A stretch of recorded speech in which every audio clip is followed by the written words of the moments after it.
purpose provision.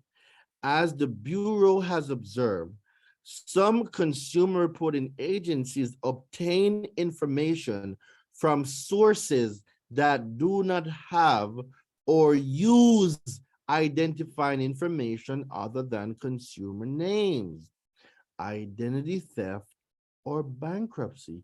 How did they obtain that information?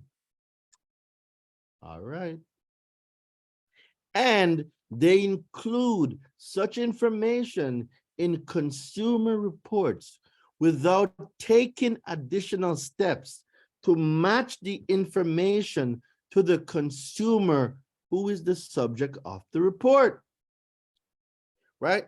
The Bureau has recently affirmed, that means they've come to a conclusion that in preparing consumer reports, it is not a reasonable procedure to assure maximum possible accuracy to use insufficient identifiers. That is a violation of 15 U.S.C. 1681 EB, right? To match information to the consumer who is the subject of the report.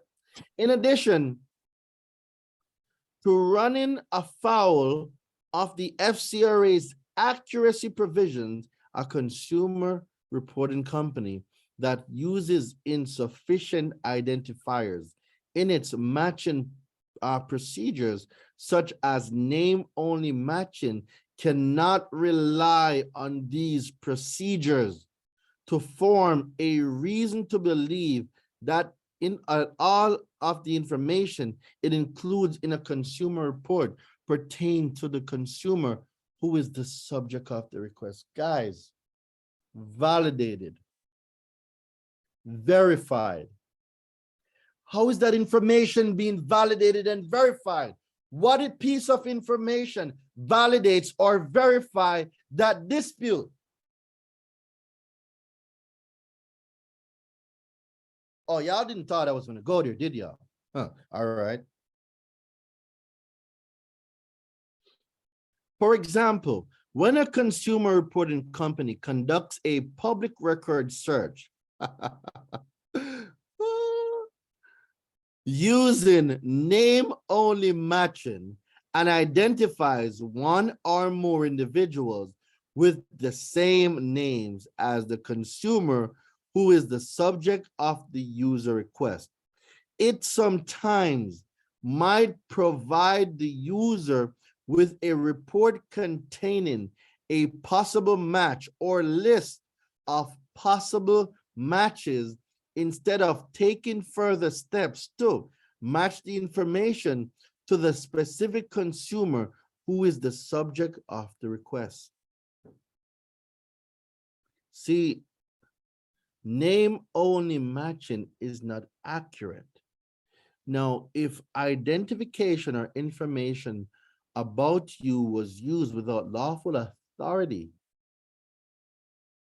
or a means of identification of you was used without a permissible purpose or lawful authority, is it public record or is it identity theft? I'm gonna just leave that one there.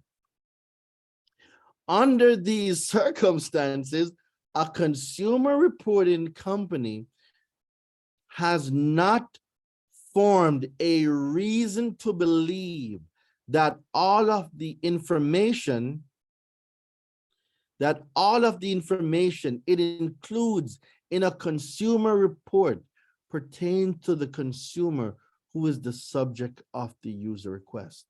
See, if the report includes information that identifies, even if not by name, consumers who are possible matches and information that bears on the credit worthiness, credit standing, credit capacity, character, general reputation, personal characteristics, or mode of living of these consumers, the consumer reporting company will have provided consumer reports about those consumers to a user that does not have a permissible purpose for them.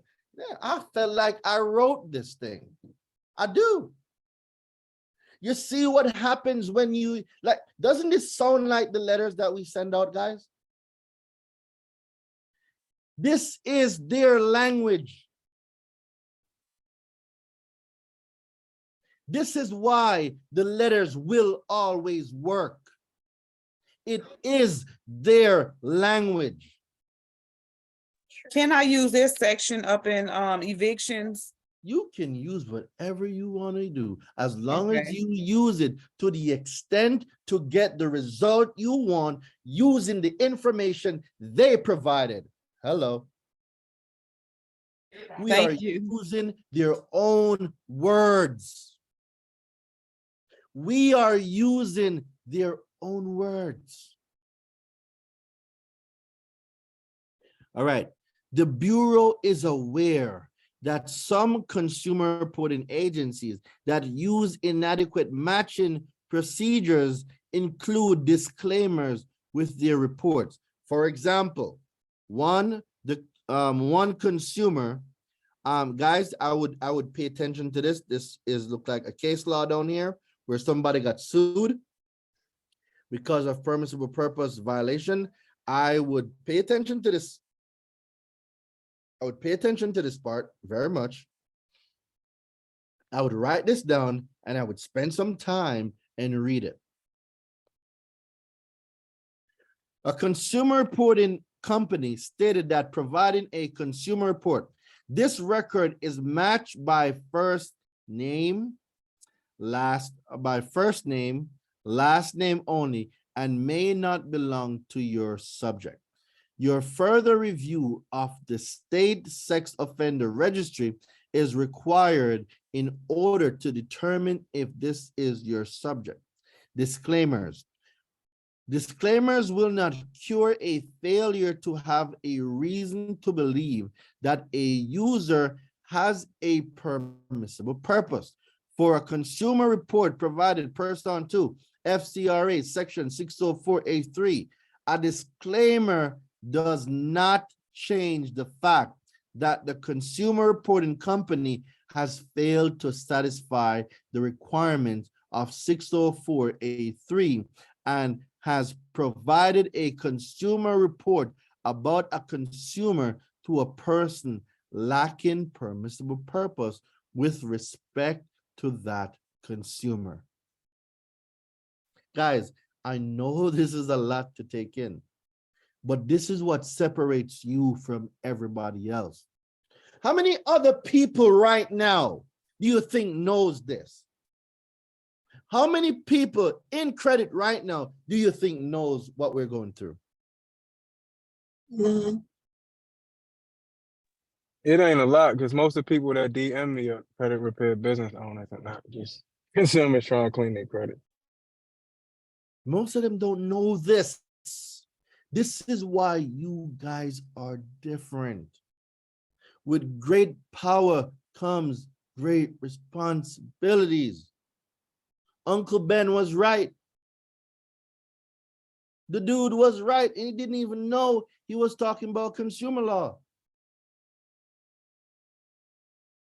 Right? So, FCR